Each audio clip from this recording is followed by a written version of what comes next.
Thank you for watching, liking, commenting, sharing, and subscribing right now.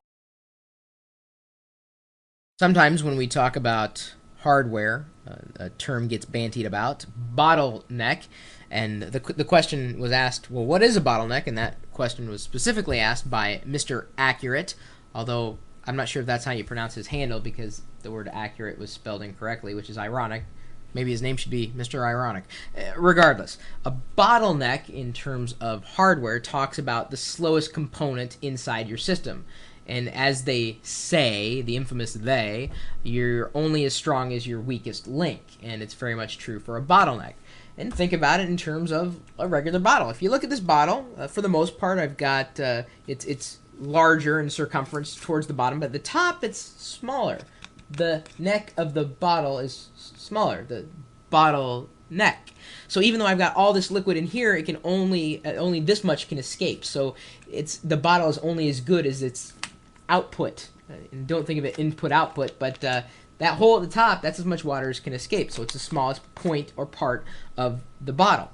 Now, I didn't explain that scientifically, but then again, this is only just a freaking water bottle. I think you understand the reference point of why we call it a bottleneck.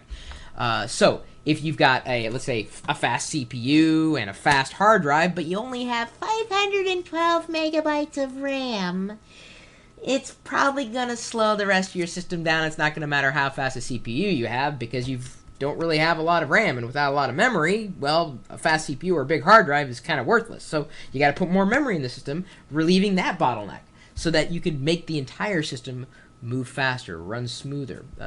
Getting rid of as many bottlenecks is the key idea. And of course, there's a law of diminishing returns. Once a system's tapped out, you can't add any more RAM, you can't get a faster CPU, and your hard drive can only grow so big. Well, there really are very few bottlenecks left in terms of hardware performance. And at which point, once you hit that point, it may be time for you to get a new system altogether, although I don't recommend getting a new system but once, maybe every 3 years. Anyway, that's the way I describe bottleneck. Maybe you choose to describe it somewhat differently. Maybe you've got a different kind of visual aid, but I don't think it gets any better than this. That's a bottle, and that's its neck. And if you don't believe me, well, try it for yourself. Pull out a bottle and look at it. You'll see a neck, too. Anyway, let us know how you decide to work around your hardware or water bottlenecks at home. Leave a comment or remark, or of course swing by the chat room and have fun with us. We're always here 24/7, and even if I'm not here, the chat room is at live.pirillo.com.